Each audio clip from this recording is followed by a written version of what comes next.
அறியாத பயணம் பகுதி 1 இரவு நேரம்.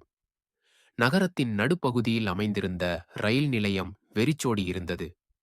சிலர் மட்டும் எதிர்பாராத பயணத்திற்காக பதட்டமாக வந்து சென்றனர்.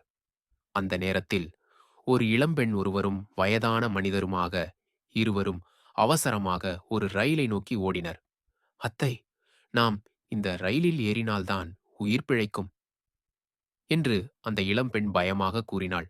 அவளது கண்களில் பயம் கலந்த பதற்றம் தென்பட்டது. வயதான பெண்மணி அவளது கையை இறுக்கமாக பிடித்துக்கொண்டு, "தூசாரானதா இது? எதற்காக நாம் இப்படி ஓடிக்கொண்டிருக்கிறோம்?" என்று கேட்டார். அந்த இளம்பெண் சுவாதி அவள் மூச்சை சரிசெய்து, "நம் பின்னால் யாரோ இருக்கிறார்கள். அவர்கள் எங்களை விடாதபடி துரத்திக் கொண்டு வருகின்றனர். நாம் இந்த ரயிலில் ஏற வேண்டும்" என்றாள். அவர்கள் ரயிலில் ஏறிக்கொள்ள அடுத்த நொடியில் 2 கருமேகமான ஆடைகளை அணிந்த மர்ம மனிதர்கள் ரயில் நிலையம் வந்தடைந்தனர். அவர்கள் ஒருவருக்கு கையில் ஒரு பழைய புகைப்படம் இருந்தது. அந்த புகைப்படத்தில் சுவாதியும் வயதான பெண்மணியும் இருந்தனர். அவர்கள் இந்த நிலையத்தில்தான் இருக்கிறார்கள். ரயிலில் ஏறியிருக்க வாய்ப்பு அதிகம்